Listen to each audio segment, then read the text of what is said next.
Hi friends, आपण मिरची बघणार आहोत कशी बनवायची ती भाजीला काय नसलं तर आपण अशा प्रकारे मिरची बनवून खाऊ शकतो। ही मिरची तिखट नाही आहे, साधी आहे, मुलं पण खाऊ शकतात। तर लसूण आपण असं बारीक करून घेतलेला आहे। आता आपण फोडणीला देऊ।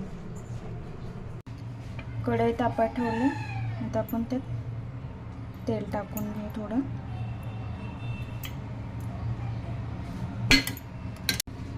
थोडंसं जिरं, थोडीशी मोहरी आणि आपण बारीक केलेलं तो लसूण मस्त भाजून घ्यायचं। आता आपण मिरच्या टाकून घेऊ। मिरच्या मधनं कट करायचं।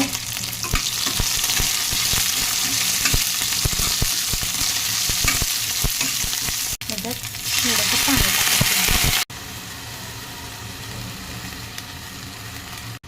अशा प्रकारे पाणी टाकून घ्यायचं। आता मीठ टाकून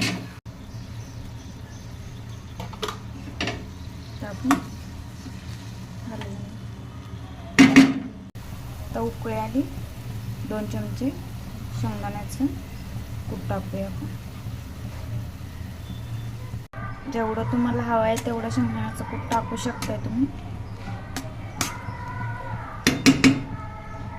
हे बघा, अशा प्रकारे शिजवून घ्यायच्या मिरच्या।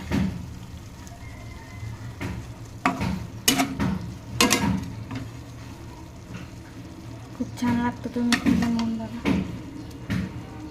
आवडलं असेल तर लाईक आणि कमेंट करा।